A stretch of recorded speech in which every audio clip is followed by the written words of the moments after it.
श्रीगणपत्यथर्वशीर्षाम् हरिः ओम्। नमस्ते गणपतये त्वमेव प्रत्यक्षं तत्त्वमसि। त्वमेव केवलं कर्तासि, त्वमेव केवलं धर्तासि, त्वमेव केवलं हर्तासि, त्वमेव सर्वं खल्विदं ब्रह्मासि। त्वं साक्षादात्मासि नित्यं। ऋतं वच्मि सत्यं वच्मि अवत्वं माम् अवक्तारम् अवश्रोतारम् अवदातारम् अवधातारम् अवानुचानमवशिष्याम् अवपश्चात्तात् अवपुरस्तात् अवोत्तरात्तात् अवदक्षिणात्तात् अवचोर्ध्वात्तात् अवाधरात्तात् सर्वतो मां पाहि पाहि समन्तात्। त्वां वाङ्मयस्त्वां चिन्मयः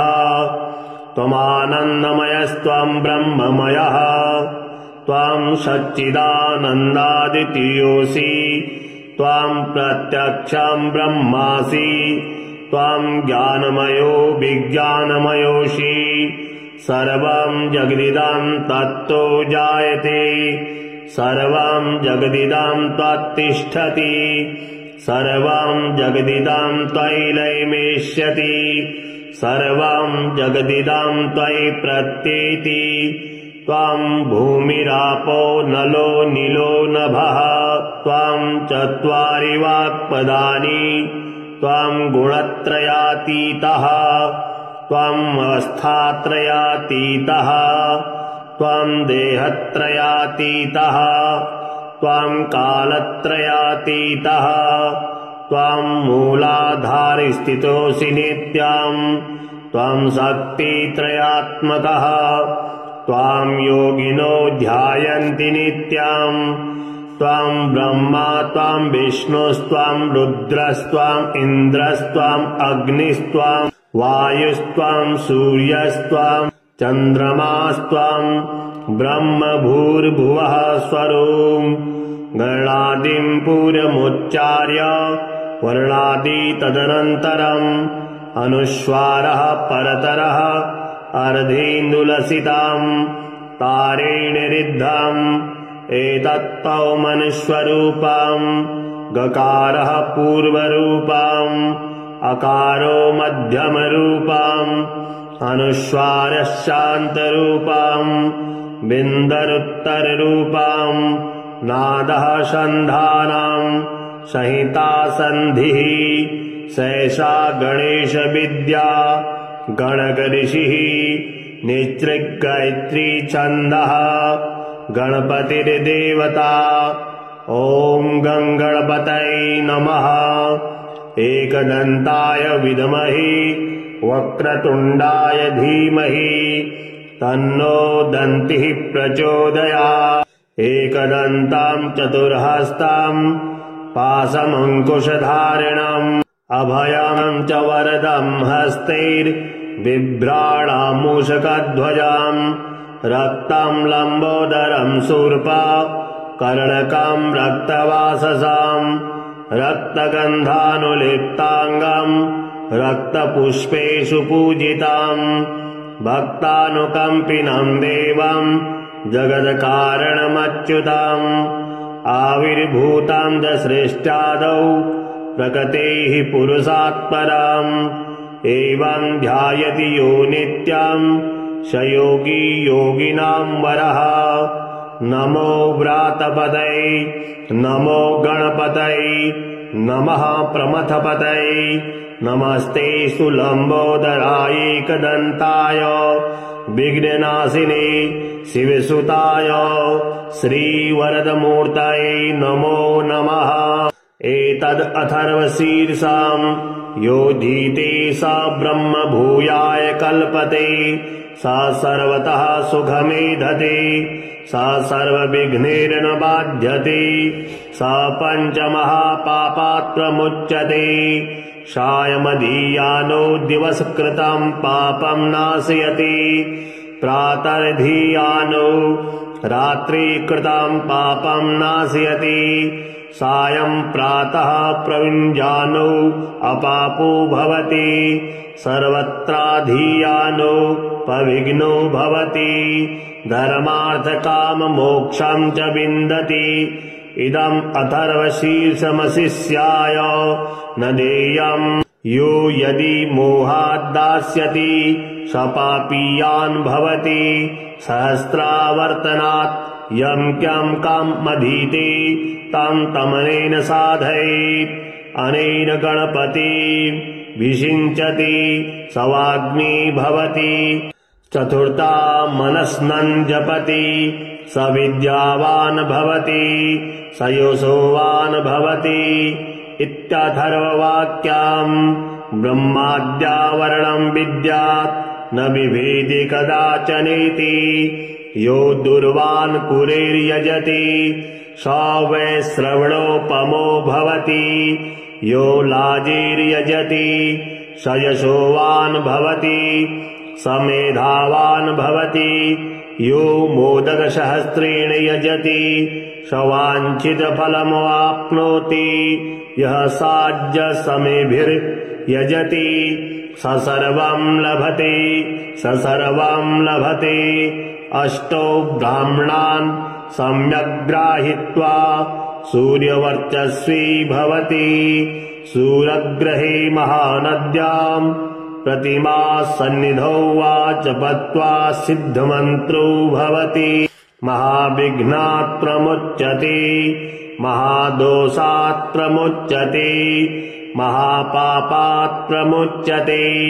सा सर्वविद भवति सा सर्वविद भवति यैवं वेद इत्युपनिषद। हरिः ओम् नमस्ते गणपतये त्वमेव प्रत्यक्षं तत्त्वमसि त्वमेव केवलं कर्तासि त्वमेव केवलं धर्तासि त्वमेव केवलं हर्तासि त्वमेव सर्वं खल्विदं ब्रह्मासि त्वं साक्षादात्मासि नित्यं ऋतं वच्मि सत्यं वच्मि अवत्वं माम् अवक्तारम् अवश्रोतारम् अवदातारम् अवधातारम् अवानुचानमवशिष्याम् अवपश्चात्तात् अवपुरस्तात् अवोत्तरात्तात् अवदक्षिणात्तात् अवचोर्ध्वात्तात् अवाधरात्तात् सर्वतो मां पाहि पाहि समन्तात् त्वां वाङ्मयस्त्वां चिन्मयः त्वमानन्दमयस्त्वं ब्रह्ममयः त्वां सच्चिदानन्दादितीयोऽसि त्वां प्रत्यक्षं ब्रह्मासि त्वां ज्ञानमयो विज्ञानमयोऽसि सर्वं जगदिदं तत्तो जायते सर्वं जगदिदं त्वत्तिष्ठति सर्वं जगदिदं त्वयि लयमेष्यति सर्वं जगदिदं त्वयि प्रत्येति त्वं भूमिरापो नलो नीलो नभः त्वं चत्वारि वाक्पदानि त्वं गुणत्रयातीतः त्वं अवस्थात्रयातीतः त्वं देहत्रयातीतः त्वं कालत्रयातीतः त्वं मूलाधारस्थितोऽसि नित्यं त्वं शक्तित्रयात्मकः त्वां योगिनो ध्यायन्ति नित्यं त्वं ब्रह्मा त्वं विष्णुस्त्वं रुद्रस्त्वं इन्द्रस्त्वं अग्निस्त्वं वायुस्त्वं सूर्यस्त्वं चन्द्रमास्त्वं ब्रह्म भूर्भुवः स्वरूं गणादिं पूरमुच्चार्य वर्णादि तदनन्तरम् अनुस्वारः परतरः अर्धेन्दुलसिताम् तारेण रिद्धम् एतत्तौ मनुष्वरूपम् गकारः पूर्वरूपम् अकारो मध्यमरूपम् अनुस्वारः शान्तरूपम् बिन्दरुत्तररूपम् नादः सन्धानाम् संहिता सन्धिः सैषा गणेशविद्या गणकऋषिः निसृग्गायत्री छन्दः गणपतिर्देवता ॐ गङ्गणपतये नमः एकदन्ताय विद्महे वक्रतुण्डाय धीमहि तन्नो दन्तिः प्रचोदयात् एकदन्ताम् चतुर्हस्ताम् पाशमङ्कुशधारिणम् अभयम् च वरदम् हस्तैर्बिभ्राणामूषकध्वजाम् रक्तम् लम्बोदरम् शूर्पा कर्णकम् रक्तवाससाम् रक्तगन्धानुलिप्ताङ्गम् रक्तपुष्पेषु पूजिताम् भक्तानुकम्पिनम् देवम् जगत्कारणमच्युताम् आविर्भूताम् च सृष्ट्यादौ प्रकृतेः पुरुषात्पराम् एवम् ध्यायति यो नित्यम् स योगी योगिनाम् वरः नमो व्रातपतये नमो गणपतये नमः प्रमथपतये नमस्ते लम्बोदराय एकदन्ताय विघ्ननाशिने शिवसुताय श्रीवरदमूर्तये नमो नमः एतद् अथर्वशीर्षाम् योजीते सा ब्रह्म भूयाय कल्पते सा सर्वतः सुखमेधते सा सर्वविघ्नेर्न बाध्यते सा पञ्चमहापापात्प्रमुच्यते सायमधीयानो दिवसकृतम् पापम् नाशयति प्रातर्धीयानो रात्रिकृतम् पापम् नाशयति सायम् प्रातः प्रविञ्जानो अपापो भवति सर्वत्राधीयानो पविघ्नो भवति धर्मार्थकाममोक्षम् च विन्दति इदम् अथर्वशीर्षमशिष्याय न देयम् यो यदि मोहाद्दास्यति स पापीयान् भवति सहस्रावर्तनात् यम् क्यम् कामधीते तम् तमनेन साधयेत् अनेन गणपति विषिञ्चति स वाग्मी भवति चतुर्था मनस्नन् जपति स विद्यावान् भवति स यशोवान् भवति इत्यथर्ववाक्याम् ब्रह्माद्यावरणम् विद्यात् न बिभेति कदाचनेति यो दुर्वान् पुरेर्यजति स वै श्रवणोपमो भवति यो लाजिर्यजति स यशोवान् भवति स मेधावान् भवति यो मोदकसहस्रेण यजति स वाञ्छितफलमवाप्नोति यः साज्यसमेभिर्यजति स सर्वम् लभते स सर्वम् लभते अष्टौ ब्राह्मणान् सम्यग्ग्राहीत्वा सूर्यवर्चस्वी भवति सूर्यग्रहे महानद्याम् प्रतिमा सन्निधौ वा जपत्वा सिद्धमन्त्रो भवति महाविघ्नात् प्रमुच्यते महादोषात् प्रमुच्यते महापापात् प्रमुच्यते सा सर्वविद् भवति सा सर्वविद् भवति यैवं वेद इत्युपनिषद हरिः ओम् नमस्ते गणपतये त्वमेव प्रत्यक्षं तत्त्वमसि त्वमेव केवलं कर्तासि त्वमेव केवलं धर्तासि त्वमेव केवलं हर्तासि त्वमेव सर्वं खल्विदं ब्रह्मासि त्वं साक्षादात्मासि नित्यम् ऋतं वच्मि सत्यं वच्मि अवत्वं माम् अवक्तारम् अवश्रोतारम् अवदातारम् अवधातारम् अवानुचानमवशिष्याम् अवपश्चात्तात् अवपुरस्तात् अवोत्तरात्तात् अवदक्षिणात्तात् अवचोर्ध्वात्तात् अवाधरात्तात् सर्वतो माम् पाहि पाहि शमन्तात् त्वाम् वाङ्मयस्त्वाम् चिन्मयः त्वमानन्दमयस्त्वाम् ब्रह्ममयः त्वाम् सच्चिदानन्दादितीयोऽसि त्वाम् प्रत्यक्षम् ब्रह्मासि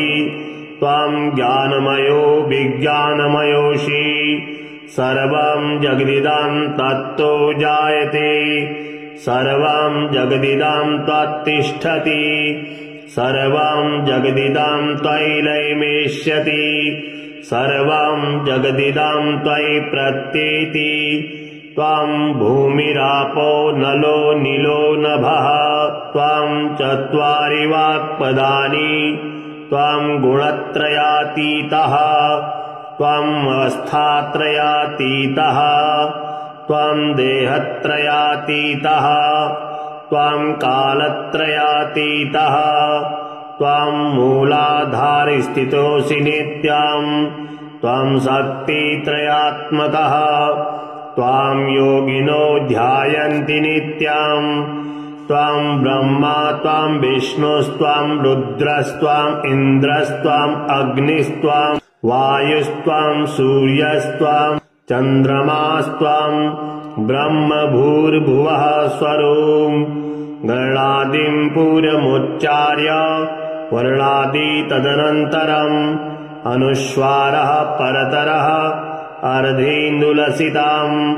तारेण रिद्धम् एतत्तौ मनुष्वरूपम् गकारः पूर्वरूपम् अकारो मध्यमरूपम् अनुस्वारः शान्तरूपम् बिन्दरुत्तररूपम् नादः सन्धानाम् संहिता सन्धिः सैषा गणेशविद्या गणकऋषिः निसृग्गायत्री छन्दः गणपतिर्देवता ॐ गणपतये नमः एकदन्ताय विद्महे वक्रतुण्डाय धीमहि तन्नो दन्तिः प्रचोदयात् एकदन्ताम् चतुर्हस्ताम् पाशमङ्कुशधारिणम् अभयम् च वरदम् हस्तैर्बिभ्राणामूषकध्वजाम् रक्तम् लम्बोदरम् शूर्पा कर्णकम् रक्तवाससाम् रक्तगन्धानुलिप्ताङ्गम्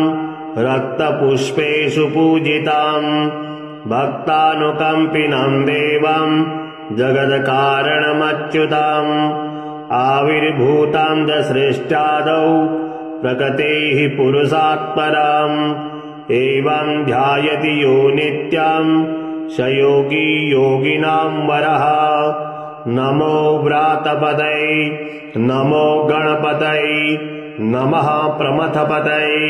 नमस्ते सुलम्बोदराय एकदन्ताय विघ्ननाशिने शिवसुताय श्रीवरदमूर्तये नमो नमः एतद् अथर्वशीर्षाम् योजीते सा ब्रह्म भूयाय कल्पते सा सर्वतः सुखमेधते सा सर्वविघ्नेर्न बाध्यते सा पञ्चमहापापात्रमुच्यते सायमधीयानो दिवसकृतम् पापम् नाशयति प्रातर्धीयानो रात्रिकृतम् पापम् नाशयति सायम् प्रातः प्रयुञ्जानो अपापो भवति सर्वत्राधीयानो पविघ्नो भवति धर्मार्थकाममोक्षम् च विन्दति इदम् अथर्वशीर्षमशिष्याय न देयम् यो यदि मोहाद्दास्यति सपापीयान् भवति सहस्रावर्तनात् यं क्यं कामधीते तं तमनेन साधयेत् अनेन गणपति विषिञ्चति सवाग्मी भवति चतुर्था मनस्नन् जपति स विद्यावान् भवति स यशोवान् भवति इत्यथर्ववाक्यम् ब्रह्माद्यावरणम् विद्यात् न बिभेति कदाचनेति यो दुर्वान् कुरेर्यजति स वै श्रवणोपमो भवति यो लाजिर्यजति स यशोवान् भवति स मेधावान् भवति यो मोदकसहस्रेण यजति स वाञ्छितफलमवाप्नोति यः साज्यसमेभिर्यजति स सर्वं लभते स सर्वं लभते अष्टौ ब्राह्मणान् सम्यग्ग्राहीत्वा सूर्यवर्चस्वी भवति सूर्यग्रहे महानद्याम् प्रतिमा सन्निधौ वा जपत्वा सिद्धमन्त्रो भवति महाविघ्नात् प्रमुच्यते महादोषात् प्रमुच्यते महापापात् प्रमुच्यते सा सर्वविद् भवति सा सर्वविद् भवति यैवं वेद इत्युपनिषद। हरिः ओम् नमस्ते गणपतये त्वमेव प्रत्यक्षं तत्त्वमसि त्वमेव केवलं कर्तासि त्वमेव केवलं धर्तासि त्वमेव केवलं हर्तासि त्वमेव सर्वं खल्विदं ब्रह्मासि त्वं साक्षादात्मासि नित्यं ऋतं वच्मि सत्यं वच्मि अवत्वं माम् अवक्तारम् अवश्रोतारम् अवदातारम् अवधातारम् अवानुचानमवशिष्याम् अवपश्चात्तात् अवपुरस्तात् अवोत्तरात्तात् अवदक्षिणात्तात् अवचोर्ध्वात्तात् अवाधरात्तात् सर्वतो मां पाहि पाहि समन्तात् त्वां वाङ्मयस्त्वां चिन्मयः त्वमानन्दमयस्त्वं ब्रह्ममयः त्वां सच्चिदानन्दादितीयोऽसि त्वां प्रत्यक्षं ब्रह्मासि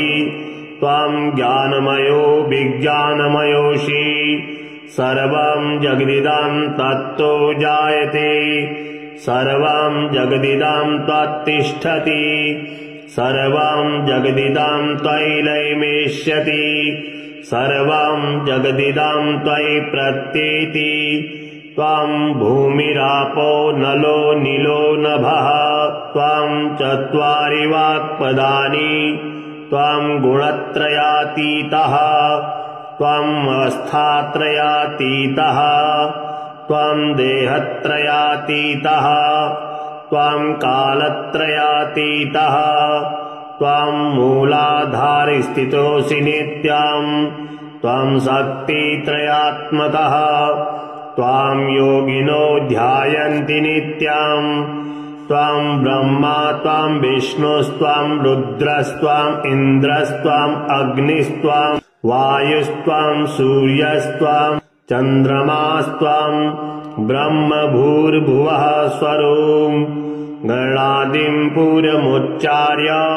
वर्णादि तदनन्तरम् अनुस्वारः परतरः अर्धेन्दुलसितं तारेण रिद्धम्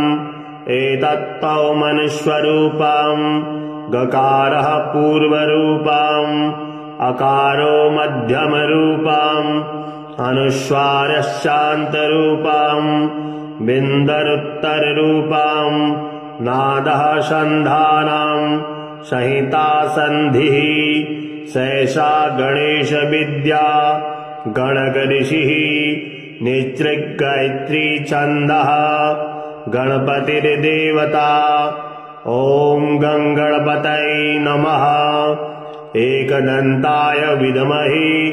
वक्रतुण्डाय धीमहि तन्नो दन्तिः प्रचोदयात्। एकदन्तां चतुर्हस्तां पाशमङ्कुशधारिणम् अभयं च वरदं हस्तैर्बिभ्राणामूषकध्वजाम् रक्तं लम्बोदरं शूर्पा कर्णकं रक्तवाससाम् रक्तगन्धानुलिप्ताङ्गम् रक्तपुष्पेषु पूजिताम् भक्तानुकम्पिनं देवं जगत्कारणमच्युताम् आविर्भूतां च सृष्ट्यादौ प्रकृतेः पुरुषात्पराम् एवं ध्यायति यो नित्यं स योगी योगिनां वरः। नमो व्रातपतये नमो गणपतये नमः प्रमथपतये नमस्ते लम्बोदराय एकदन्ताय विघ्ननाशिने शिवसुताय श्रीवरदमूर्तये नमो नमः। एतद् अथर्वशीर्षां योधीते सा ब्रह्म भूयाय कल्पते सा सर्वतः सुखमेधते सा सर्वविघ्नेन बाध्यते सा पञ्चमहापापात्प्रमुच्यते सायमदीयानो दिवसकृतं पापं नाशयति प्रातर्धीयानो रात्रिकृतं पापं नाशयति सायं प्रातः प्रयुञ्जानो अपापो भवति सर्वत्राधीयानो पविघ्नो भवति धर्मार्थकाममोक्षं च विन्दति। इदम् अथर्वशीर्षमशिष्याय न देयम् यो यदि मोहाद्दास्यति स पापीयान् भवति सहस्रावर्तनात् यं क्यं कामधीते तं तमनेन साधयेत् अनेन गणपति विषिञ्चति सवाग्मी भवति चतुर्था मनस्नन् जपति स विद्यावान् भवति स यशोवान् भवति इत्यथर्ववाक्यम् ब्रह्माद्यावरणं विद्यात् न बिभेति कदाचनेति यो दुर्वान् कुरेर्यजति स वै श्रवणोपमो भवति यो लाजिर्यजति स यशोवान् भवति स मेधावान् भवति यो मोदकसहस्रेण यजति स वाञ्छितफलमवाप्नोति यः साज्यसमेभिर्यजति स सर्वं लभते स सर्वं लभते। अष्टौ ब्राह्मणान् सम्यक् ग्राहीत्वा सूर्यवर्चस्वी भवति सूर्यग्रहे महानद्यां प्रतिमा सन्निधौ वा जपत्वा सिद्धमन्त्रो भवति महाविघ्नात् प्रमुच्यते महादोषात् प्रमुच्यते महापापात् प्रमुच्यते सा सर्वविद भवति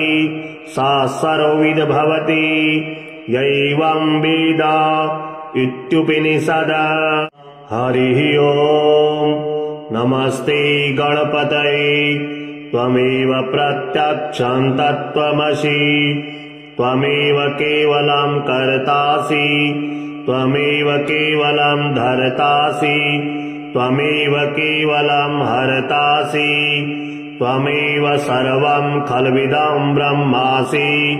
त्वं साक्षादात्मासि नित्यं ऋतं वच्मि सत्यं वच्मि अवत्वं माम् अवक्तारम् अवश्रोतारम् अवदातारम् अवधातारम् अवानुचानमवशिष्याम् अवपश्चात्तात् अवपुरस्तात् अवोत्तरात्तात् अवदक्षिणात्तात् अवचोर्ध्वात्तात् अवाधरात्तात् सर्वतो मां पाहि पाहि समन्तात् त्वां वाङ्मयस्त्वां चिन्मयः त्वमानन्दमयस्त्वं ब्रह्ममयः त्वां सच्चिदानन्दादितीयोऽसि त्वां प्रत्यक्षं ब्रह्मासि त्वां ज्ञानमयो विज्ञानमयोऽसि सर्वं जगदिदं तत्तो जायते सर्वं जगदिदं त्वत्तिष्ठति सर्वं जगदिदं त्वयि लयमेष्यति सर्वं जगदिदं त्वयि प्रत्येति त्वां भूमिरापो नलो नीलो नभः त्वां चत्वारि वाक्पदानि त्वां गुणत्रयातीतः त्वां अवस्थात्रयातीतः त्वां देहत्रयातीतः त्वां कालत्रयातीतः त्वां मूलाधारस्थितोऽसि नित्यं त्वां शक्तित्रयात्मकः त्वां योगिनो ध्यायन्ति नित्यं त्वां ब्रह्मा त्वां विष्णुस्त्वां रुद्रस्त्वाम् इन्द्रस्त्वाम् अग्निस्त्वां वायुस्त्वां सूर्यस्त्वां चन्द्रमास्त्वां ब्रह्म भूर्भुवः स्वरूपं गणादिं पूर्वमुच्चार्य वर्णादि तदनन्तरम् अनुस्वारः परतरः अर्धेन्दुलसिताम् तारेण रिद्धम् एतत्तौ मनुष्वरूपम् गकारः पूर्वरूपम् अकारो मध्यमरूपम् अनुस्वारः शान्तरूपम् बिन्दरुत्तररूपम् नादः सन्धानाम् संहिता सन्धिः सैषा गणेशविद्या गणकऋषिः निसृग्गायत्री छन्दः गणपतिर्देवता ॐ गणपतये नमः एकदन्ताय विद्महे वक्रतुण्डाय धीमहि तन्नो दन्तिः प्रचोदयात् एकदन्तां चतुर्हस्तां पाशमङ्कुशधारिणम् अभयं च वरदं हस्तैर्बिभ्राणामूषकध्वजाम् रक्तं लम्बोदरं शूर्पा कर्णकं रक्तवाससाम् रक्तगन्धानुलिप्ताङ्गम् रक्तपुष्पेषु पूजिताम् भक्तानुकम्पिनं देवं जगत्कारणमच्युताम् आविर्भूतां च सृष्ट्यादौ प्रकृतेः पुरुषात् पराम् एवं ध्यायति यो नित्यं स योगी योगिनां वरः नमो व्रातपतये नमो गणपतये नमः प्रमथपतये नमस्ते सुलम्बोदराय एकदन्ताय विघ्ननाशिने शिवसुताय श्रीवरदमूर्तये नमो नमः एतद् अथर्वशीर्षां योधीते सा ब्रह्म भूयाय कल्पते सा सर्वतः सुखमेधते सा सर्वविघ्नैर्न बाध्यते सा पञ्चमहापापात्प्रमुच्यते सायमधीयानो दिवसकृतं पापं नाशयति प्रातर्धीयानो रात्रिकृतं पापं नाशयति सायं प्रातः प्रयुञ्जानो अपापो भवति सर्वत्राधीयानो पविघ्नो भवति धर्मार्थकाममोक्षं च विन्दति इदम् अथर्वशीर्षमशिष्याय न देयम् यो यदि मोहाद्दास्यति स पापीयान् भवति सहस्रावर्तनात् यं क्यं कामधीते तं तमनेन साधयेत् अनेन गणपति विषिञ्चति सवाग्मी भवति चतुर्था मनस्नन् जपति स विद्यावान् भवति स यशोवान् भवति इत्यथर्ववाक्यम् ब्रह्माद्यावरणं विद्यात् न बिभेति कदाचनेति यो दुर्वान् कुरेर्यजति स वै श्रवणोपमो भवति यो लाजिर्यजति स यशोवान् भवति स मेधावान् भवति यो मोदकसहस्रेण यजति स वाञ्छितफलमवाप्नोति यः साज्यसमेभिर्यजति स सर्वं लभते अष्टौ ब्राह्मणान् सम्यग् सूर्यवर्चस्वी भवति सूर्यग्रहे महानद्याम् प्रतिमा सन्निधौ वा जपत्वा सिद्धमन्त्रो भवति महाविघ्नात् प्रमुच्यते महादोषात् प्रमुच्यते महापापात् प्रमुच्यते सा सर्वविद् भवति यैवं वेद इत्युपनिषद। हरिः ओम् नमस्ते गणपतये त्वमेव प्रत्यक्षं तत्त्वमसि त्वमेव केवलं कर्तासि त्वमेव केवलं धर्तासि त्वमेव केवलं हरतासि त्वमेव सर्वं खल्विदं ब्रह्मासि त्वं साक्षादात्मासि नित्यम् ऋतं वच्मि सत्यं वच्मि अवत्वं माम् अवक्तारम् अवश्रोतारम् अवदातारम् अवधातारम् अवानुचानमवशिष्याम् अवपश्चात्तात् अवपुरस्तात् अवोत्तरात्तात् अवदक्षिणात्तात् अवचोर्ध्वात्तात् अवाधरात्तात् सर्वतो मां पाहि पाहि समन्तात् त्वां वाङ्मयस्त्वां चिन्मयः त्वमानन्दमयस्त्वं ब्रह्ममयः त्वां सच्चिदानन्दादितीयोऽसि त्वां प्रत्यक्षं ब्रह्मासि त्वां ज्ञानमयो विज्ञानमयोऽसि सर्वं जगदिदं तत्तो जायते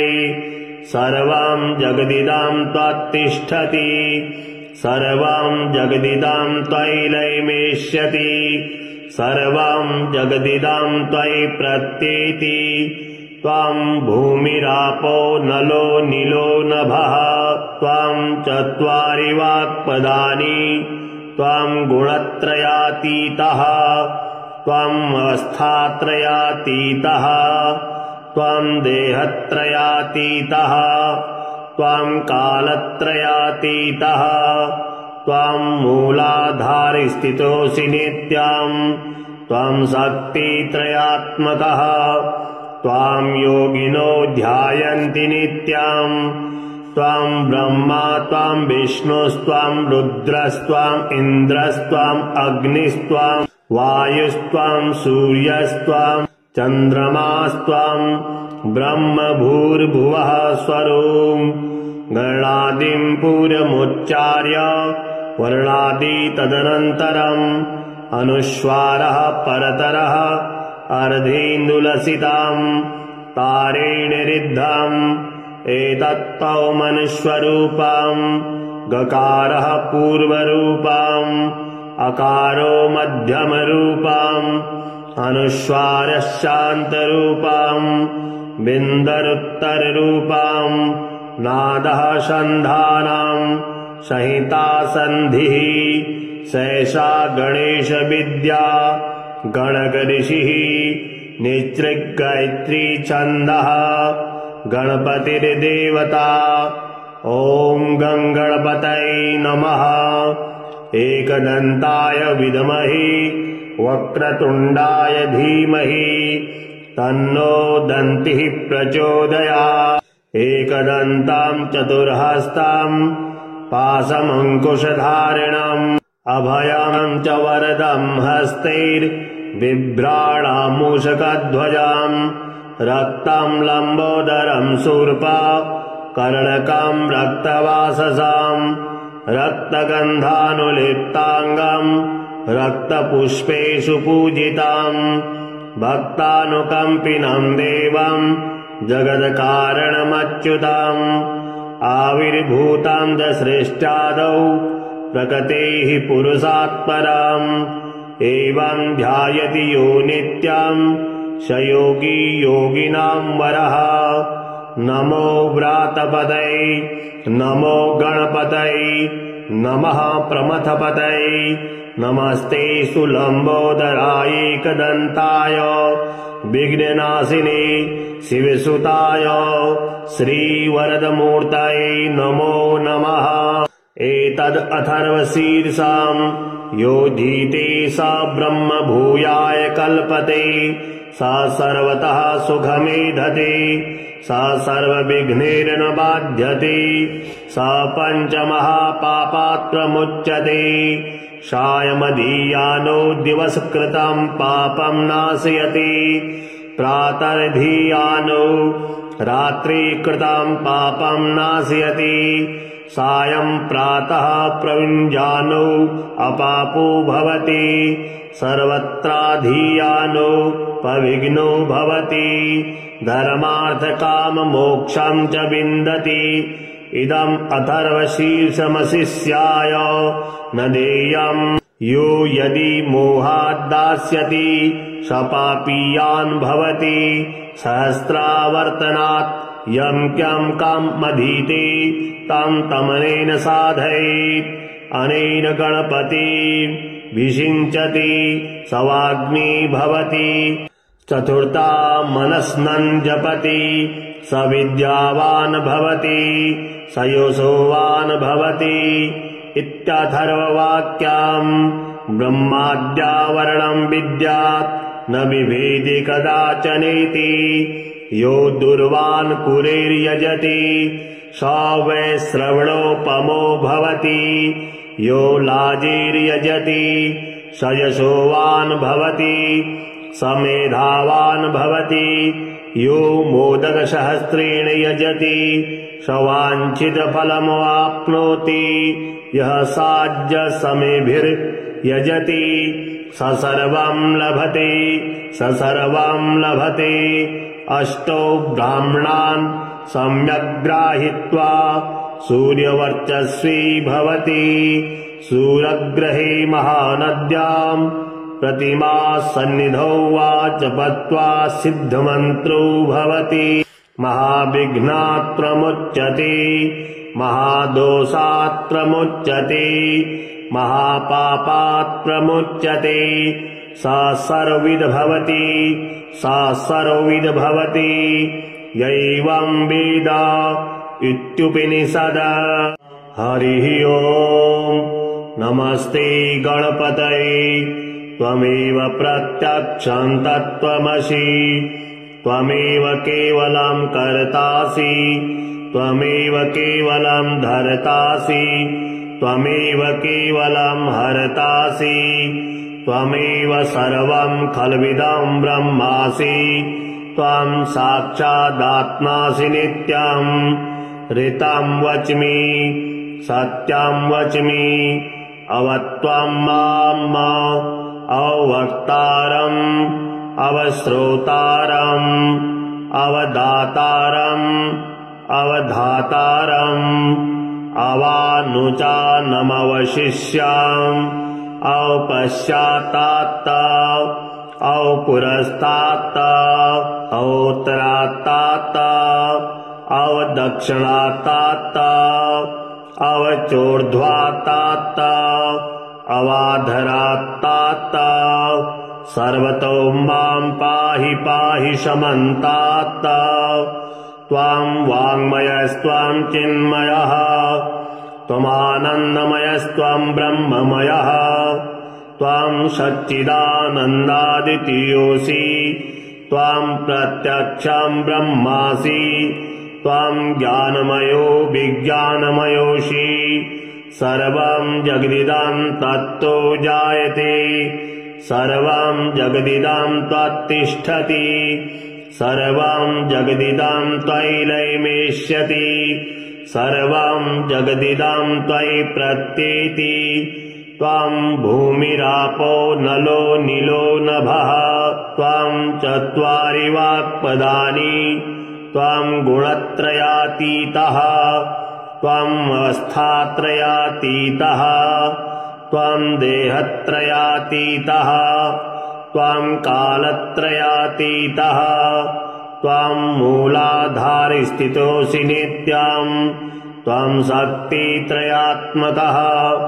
त्वाम् योगिनो ध्यायन्ति नित्यम् त्वाम् ब्रह्मा त्वाम् विष्णुस्त्वाम् रुद्रस्त्वाम् इन्द्रस्त्वाम् अग्निस्त्वाम् वायुस्त्वाम् सूर्यस्त्वाम् चन्द्रमास्त्वाम् ब्रह्म भूर्भुवः स्वरूम् गणादिम् पूर्वमुच्चार्य वर्णादि तदनन्तरम् अनुस्वारः परतरः अर्धेन्दुलसिताम् तारेण रिद्धम् एतत्तौ मनुष्वरूपम् गकारः पूर्वरूपम् अकारो मध्यमरूपम् अनुस्वारः शान्तरूपम् बिन्दरुत्तररूपम् नादः सन्धानाम् संहिता सन्धिः सैषा गणेशविद्या गणकऋषिः निसृगायत्री छन्दः गणपतिर्देवता ॐ गणपतये नमः एकदन्ताय विद्महे वक्रतुण्डाय धीमहि तन्नो दन्तिः प्रचोदयात् एकदन्ताम् चतुर्हस्ताम्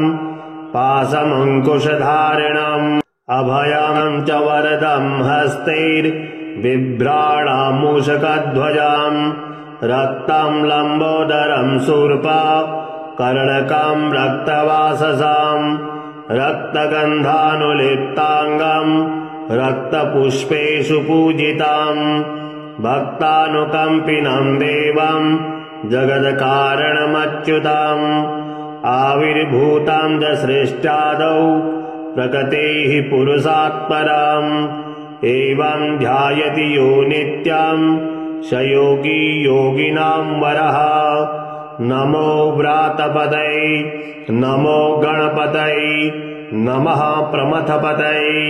नमस्ते सुलम्बोदराय एकदन्ताय विघ्ननाशिने शिवसुताय श्रीवरदमूर्तये नमो नमः एतद् अथर्वशीर्षाम् योधीते सा ब्रह्म भूयाय कल्पते सा सर्वतः सुखमेधते सा सर्वविघ्नेर्न बाध्यते सा पञ्चमहापापात्प्रमुच्यते सायमधीयानो दिवसकृतम् पापम् नाशयति प्रातर्धीयानो रात्रिकृतम् पापम् नाशयति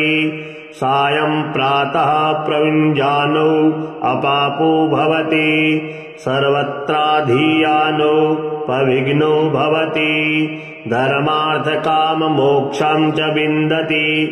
इदम् अथर्वशीर्षमशिष्याय न देयम् यो यदि मोहाद्दास्यति स पापीयान् भवति सहस्रावर्तनात् यम् क्यम् कामधीते तम् तमनेन साधयेत् अनेन गणपति विषिञ्चति सवाग्मी भवति चतुर्था मनस्नन् जपति स विद्यावान् भवति स यशोवान् भवति इत्यथर्ववाक्याम् ब्रह्माद्यावरणम् विद्यात् न बिभेति कदाचनेति यो दुर्वान् कुरेर्यजति स वै श्रवणोपमो भवति